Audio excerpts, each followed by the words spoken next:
Hey, Busy Bees. Today we are back with another chapter in our My Weird School series, Book 7, Mrs. Cooney is Loony by Dan Gutman. But before we get into our chapter of the day, we are going to get into our riddle of the day. And the riddle of the day is, what can you hear but not see or touch, even though you control it? And I'll tell you again. What can you hear but not see or touch, even though you control it? And I will give you the answer to our riddle at the end of our chapter. So let's pop open the book and fly through this adventure together. So yesterday we left off on chapter 7, where the students were saying, what if she is not a nurse? She's making us do all these crazy things. And what if she is not a nurse, but could she be a spy? So we're going to get into chapter 8. Spying on a spy.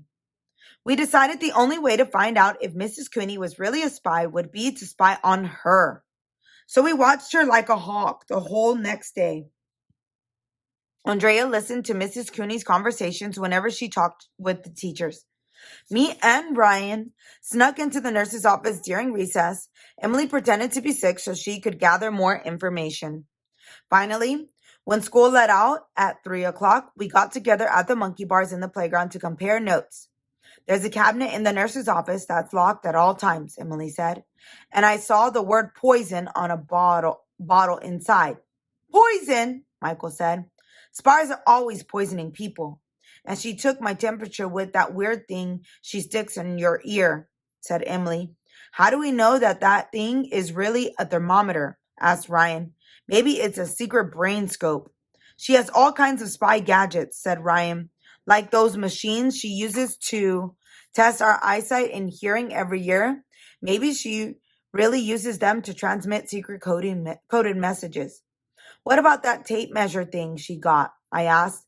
The one where she pushes a button and the whole tape goes flying into her hand. That thing is cool. Mrs. Cooney is always weighing and measuring things, Emily said. She's obsessed, said Andrea. She's constantly gathering information about us and writing it all down. Like a spy, Michael added. You know, when I was in her office today, Emily said, she told me she isn't allowed to give kids medicine. That's true, Michael said. She'll give you a cough drop or some crackers. That's it. Once she had me gargle with salt water, Ryan said. A lot of good that did. Or she'll put a bag of frozen vegetables on your head, said Michael. What kind of nurse can't give medicine? Emily asked. A fake one, Michael said. A spy nurse. This morning I saw her standing in the hallway, Andrea said, and she was whispering into the phone. She was probably passing secrets to the bad guy who wants to take over the world, said Ryan. Wow. The evidence against Mrs. Cooney was mounting. Maybe she really was a spy. We've got to do something, Emily said. And that is the end of our chapter for today. I'm not too sure that she is a spy, I will say, because some of those things sounded like regular nurse things. And if you go to school or public school, you can see that your nurse does those things, and she can't always just give you a cough medication or anything like that. But again, we're going to have to see what happens. All right, so let's get into our riddle of the day. So our riddle was, what can you hear but not see or touch, even though you control it? And the answer is, drum rolls, please, your voice.